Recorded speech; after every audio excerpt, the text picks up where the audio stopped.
L'Algérie poursuit son offensive diplomatique pour imposer un cessez-le-feu à Gaza et isoler diplomatiquement l'entité sioniste. Après le veto américain contre son projet de résolution au Conseil de sécurité de l'ONU pour un cessez-le-feu immédiat dans l'enclave palestinienne, elle appelle les pays musulmans à rompre leurs relations diplomatiques avec les sionistes et à intensifier la pression pour mettre fin à la barbarie sioniste sur Gaza.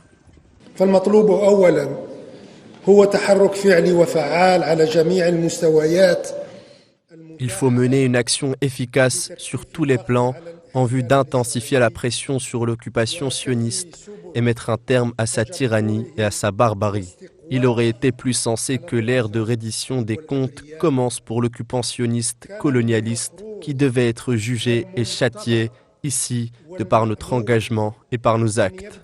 Il aurait également été attendu et espéré que nous soutenions sans hésitation et sans équivoque la rupture des relations diplomatiques, culturelles, économiques, commerciales, militaires et sécuritaires avec l'occupant sioniste, comme l'avait demandé l'Union africaine il y a quelques jours. Le chef de la diplomatie algérienne a appelé les membres de l'OCI à s'impliquer dans les actions intentées devant la Cour internationale de justice au niveau de l'Assemblée générale de l'ONU.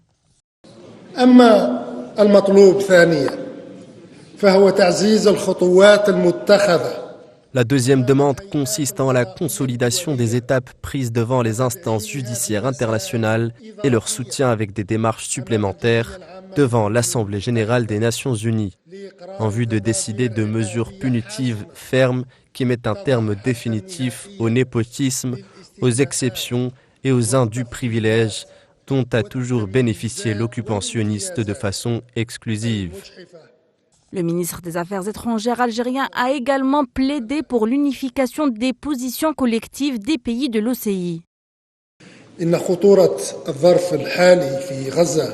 La conjoncture actuelle délicate nous dicte d'unifier nos positions collectives et de les appuyer avec des mesures et des initiatives pour répondre aux cris de détresse de nos frères palestiniens et mettre fin à l'injustice, à la souffrance et aux affres dus à une agression barbare qui viole tous les principes et règles politiques, juridiques et de morale, une agression dont la barbarie échappe à toute description.